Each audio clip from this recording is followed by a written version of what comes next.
our nation.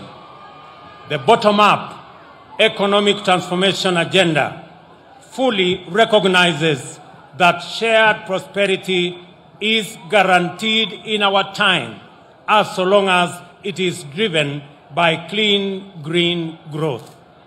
This means that we shall be custodians of the environment in recognition of our generation's twin obligations as heirs of the generation that came before us and as trustees for posterity. The responsible stewardship of the environment agenda is a matter of intergenerational justice, and we shall not be a generation so reckless as to pursue a scorched earth policy in our quest for prosperity. This commitment is particularly relevant at a time when climate change has subjected the earth to unprecedented temperature increase, leading to rising sea levels, flooding and drought of huge intensity and for long duration. Our obligation to respect, uphold, and defend the Constitution entails the full observance of our duties in respect to the environment. The measure of this commitment can only be the entrenchment of our agenda for clean, green growth, the restoration of degraded landscapes and ecosystems, including forests and river basins.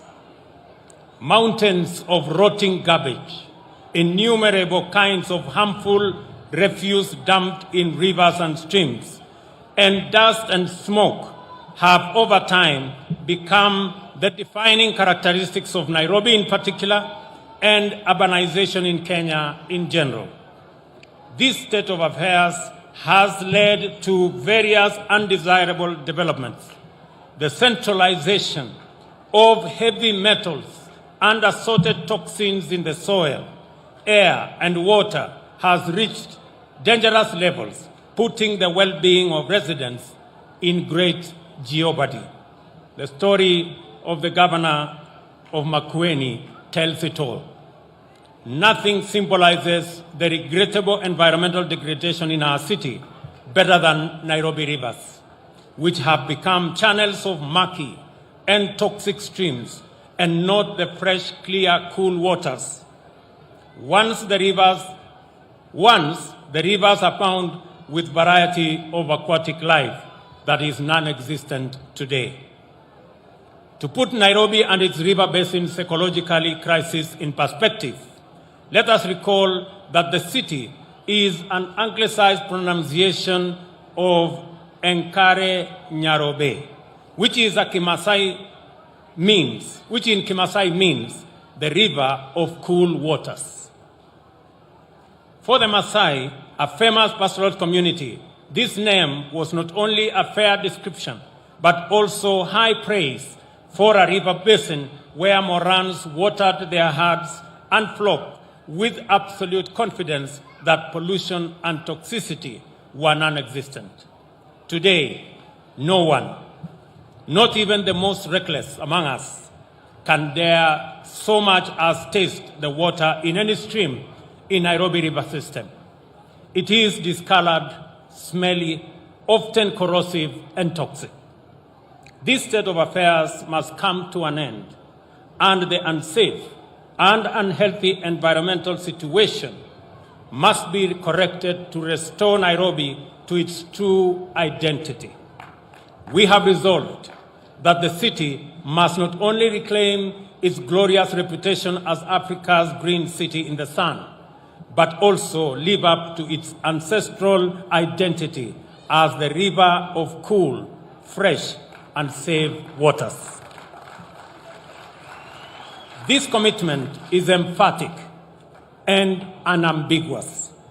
Kenya's National Development Blueprint is categorical that the shared prosperity we must pursue has to be attained in a clean and secure environment.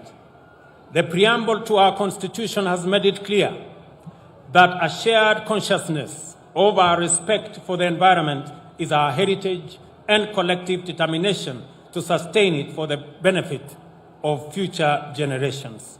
For this reason, the right of every person to a clean and healthy environment is affirmed.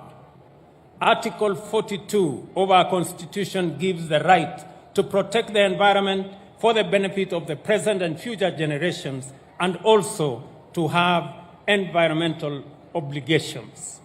A few weeks ago, I presided over the commencement of activities to restore the Ngong Forest Complex, which is the source of many rivers that form the Nairobi Rivers Basin. Our national program to plant 15 billion trees by 2032 will restore many river sources and catchment areas. The work we are inaugurating today advances this restoration and rehabilitation agenda so that the water flowing in our rivers may begin to support a profusion of aquatic life again. This portion of the cleaning and greening campaign is of special personal significance to me. My research project for my master's degree documented significant changes in water quality due to pollution of the wetlands in Nairobi National Park. I therefore recommended conservation measures to bring pollution under control in my thesis. A number of stakeholders have worked hard over the years to do precisely this work. From 2000, UNEP undertook the Nairobi River Basin Project. In 2019, UNEP again collaborated with the Rotary Club under the Adopt a River initiative, which is still going on. Likewise, the UN Habitat, in collaboration with the government, undertook the Nairobi River Regeneration Initiative. Finally, the National Environmental Management Authority has been implementing the Urban Rivers Regeneration Program since 2019. Despite this commendable work, the Nairobi River Basin ecosystem has not regenerated sufficiently to sustain aquatic life, and much work remains to be done to turn murky streams into rivers of cool water. The Nairobi Rivers Commission represents a fresh, resolute, and substantive effort to supplement, complement, catalyze, and accelerate all previous efforts to enable Nairobi live up to the promise of its name and recapture its reputation as the clean, green city in the sun. As things stand today, we all know that Nairobi is the city in the garbage. The Commission is inclusive, participatory, and collaborative, and represents collective action on a major scale and with representation from various multi-stakeholder groups. And I want to ask my deputy to include representatives from the county of Machakos and the county of Makueni, so that they too can make input into this great program, either as co-opted members or members in whatever other form, to make sure that this project is cross-county, as the governor has said earlier. The Commission also has an advisory group made up of UN Habitat, UNEP, World Resources Institute, development partners, and private sector organizations. With this new impetus, the aspiration to make Nairobi Rivers Basin viable and the water clean is virtually guaranteed to happen very rapidly. The people of Nairobi are finally able to give themselves, hopefully, clean rivers. And I want to commend my deputy who has been on top of this program, and I specifically assigned him this responsibility because we want the whole of government, the whole of society, the whole of community involved in this process, because it's the only way we can get this done. Let me also reiterate that the project we are, pengine niseme kwa Kiswahili, hii mpango ya Nairobi Rivers Commission Kwanza nataka niwapongeze vijana wengi sehemu nyingi katika mji wetu wa Nairobi kwa ile kazi tayari wanafanya kusafisha mito yetu ya Nairobi. Ile takataka wanaokota na ile kazi yote wanafanya ili kufanya mji wetu wa Nairobi iwe ni mji msafi. Mimi nataka niwaeleze wote ya kwamba tutafanya kazi pamoja na nyinyi. This commission, as I have said, has not come to replace any stakeholder who is doing something at the moment about the cleaning and greening of our city. But we have come to complement, we have come to collaborate, we have come to accelerate so that we can achieve this in a shorter time by involving everybody.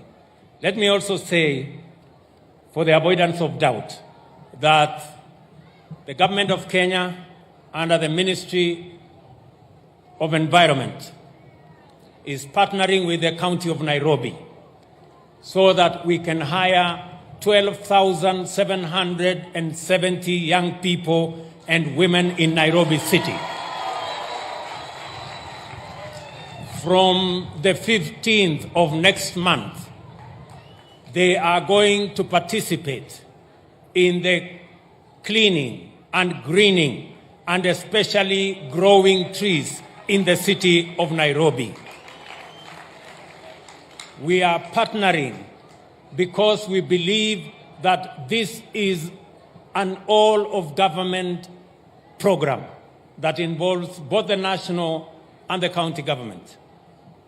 The governor, the senator, the women rep, all members of parliament, all members of county assembly will participate in ensuring that at least 150 young people and women in every ward are identified for this assignment so that we can work together going into the future.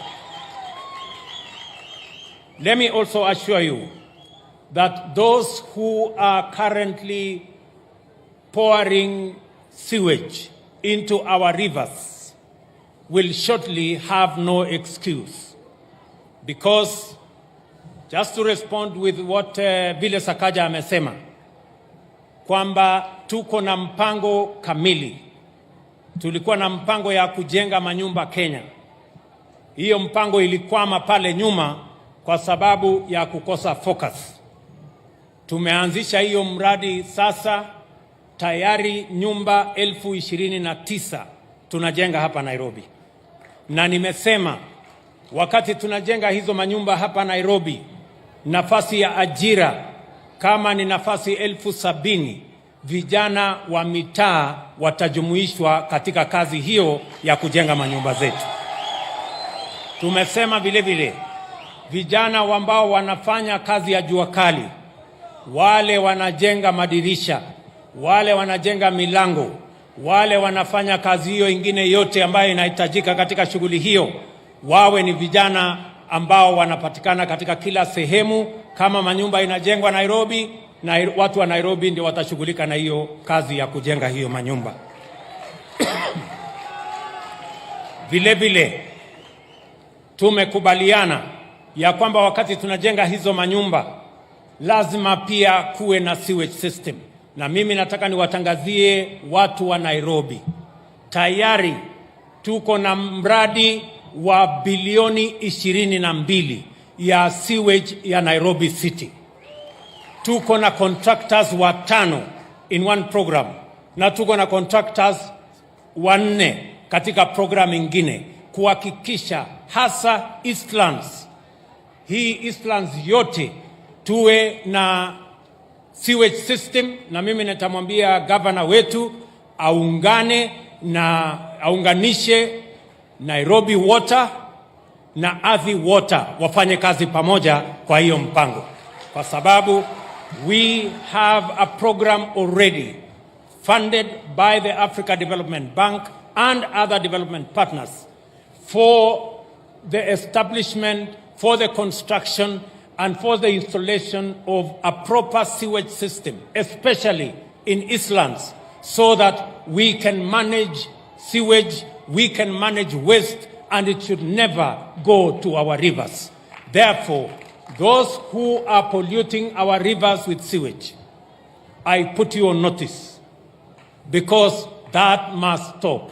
Our rivers are not a place for sewage. We have a sewage system. We are expanding that sewage system so that every homestead can find a sewage system that they can channel their sewage into those systems and not into our rivers. So, Mheshimiwa Governor, mwambia watu yako huyo jamaa wa Nairobi Water atafute jamaa mwingine anaitwa Michael Duita wa Ardhi Water, wafanye kazi pamoja, kwa sababu hiyo mpango inaendelea saa hizi, and we want to work with you so that we can provide the sewage for the city of Nairobi.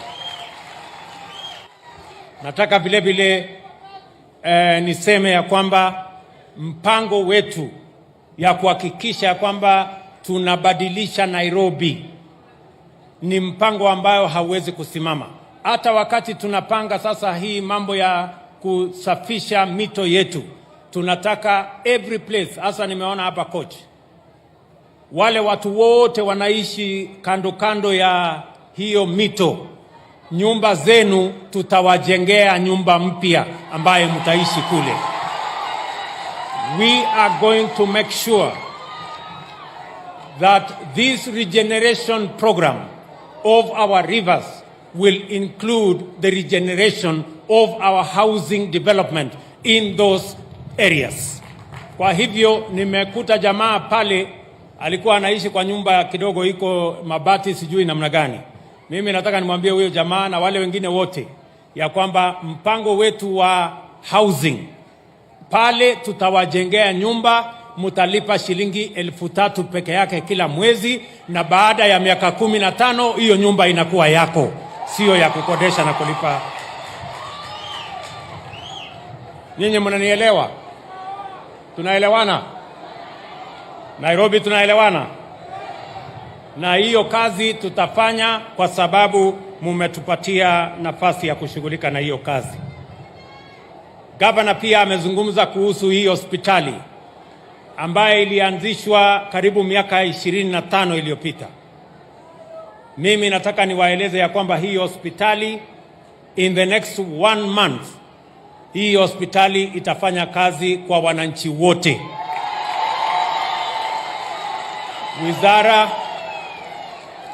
Wizara ambaye inahusika na mambo ya afya watafanya kazi na huyu gavana wenu na county government ya Nairobi, tuhakikishe ya kwamba kama kuna vifaa ambayo haitoshi, kama kuna sehemu haijakamilika, tutakamilisha, tutaweka vifaa zile inahitajika, ndio hii hospitali isiwe ya watoto peke yao, iwe ya watoto na watu wazima na kila mtu katika sehemu hii yenu, ndio isaidiane na zile hospitali zingine ambazo ziko katika sehemu hii ya Korogocho na sehemu hii ya Eastlands. Isabu watu wa hapa Ruaraka na watu wa kule Embakasi wote wafaidike na kazi hiyo ambayo tunafanya kwa pamoja.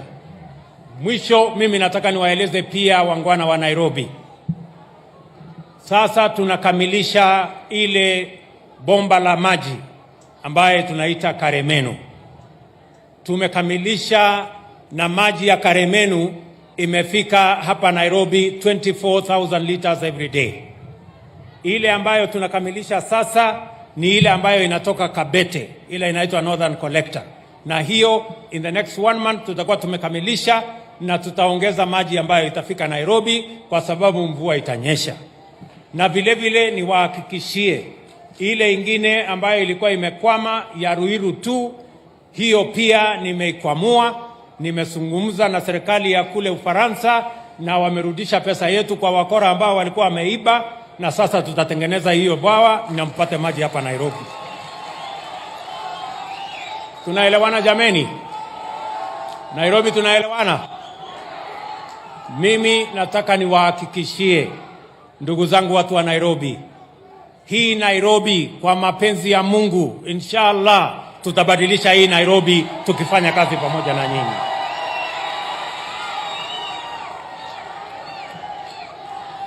Musikue na wasiwasi ya kwamba eti kutaenda hivi, eti kutaenda vile. Mimi nataka niwahakikishie mambo ya uchaguzi na viongozi tulimaliza tarehe 9 mwezi wa 8. Ile kazi imebaki sasa sio ya vyeo na mamlaka ya viongozi tena. Ile kazi tuko nayo sasa ni ya wananchi hawa. Tupange mambo ya wananchi, na wauliza viongozi wenzetu, msianze kutuuliza mambo ya uchaguzi ya 2027. 2027 ni miaka 5 ijayo. Sasa tunataka kuongea mambo ya hawa wananchi ya leo na kesho kutwa mpaka ifike siku hiyo. Tunaelewana jameni? Mimi nauliza nyinyi watu wa Korogocho, mnataka tuendelee kuongea mambo ya viongozi, nani yako na kiti, nani hajapata, nani alikosa? Mimi nataka niwaambie mambo ya uchaguzi na mambo ya viongozi tulimalizana nayo. Mambo ya saa hii ni mambo ya hawa wananchi. Ni kweli ama si kweli? Tunaelewana? Tunaelewana? Na mimi nataka niwaambie wale ndugu zetu watulize boli. Watulize boli. Tunaelewana? Na wasituuzie uoga. Sisi sio watu wa kuuziwa uoga. Tunaelewana? Kila Mkenya ako na haki katika taifa letu la Kenya. Tunaelewana watu wa Korogocho na watu wa hapa Ruaraka? Sisi malengo yetu, mpango yetu ni kuhakikisha kwamba Kenya inaenda mbele. Na mimi nataka niwaambie wale majamaa. Tunaelewana? Niwaambie nisiwaambie? Niwaambie nisiwaambie?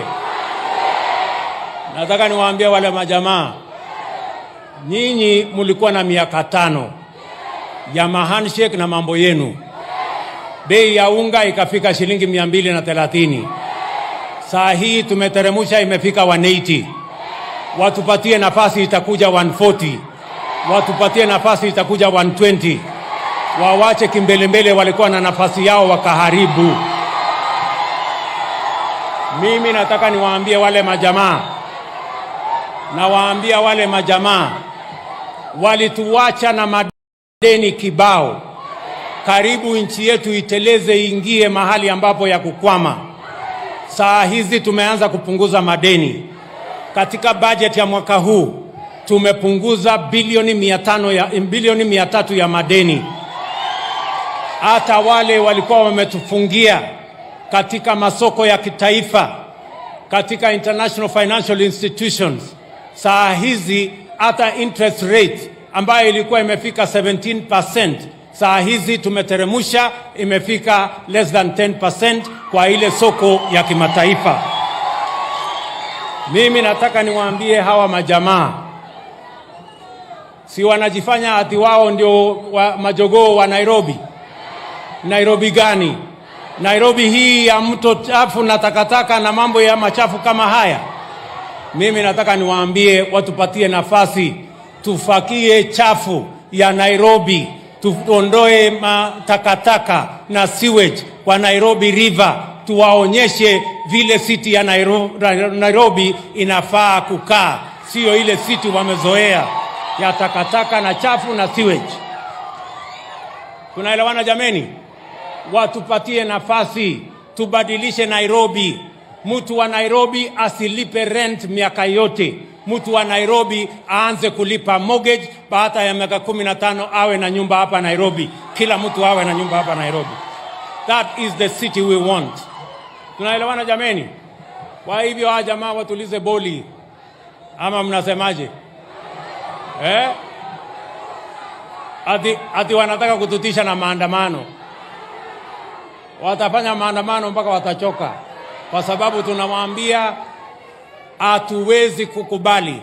And let me say, for the avoidance of doubt, that Kenya is going to be a country run on the basis of the rule of law and the Constitution. And all citizens have an equal opportunity, and no citizen is greater than the other. As president, I am going to make sure that we avoid and we banish impunity There is nobody who is going to threaten Kenya with impunity. Everybody must respect the law, and this country is going to be governed by the rule of law, and we will make sure that everybody obeys the Constitution and works and respects the rule of law. I want to tell our friends who are used to impunity, who are used to forcing their way, that they will have no way, because this is going to be a country based on the rule of law, and nobody, let me repeat, nobody, let me say it again, nobody is going to threaten Kenyans. Nobody is going to drive this country using impunity. We are going to be governed by the rule of law. Tunaelewana jameni? Tuko pamoja? Tunaelewana? This event then is our forum to demonstrate that clean green growth is not only possible but also feasible for our generation in a few years from now. And we are going to demonstrate by what we are going to do in the next 5 years around the Nairobi Rivers Basin and ecosystem. Asanteni sana. Thank you very much. God bless you. Mungu awabariki sana. Na ninawapenda sana.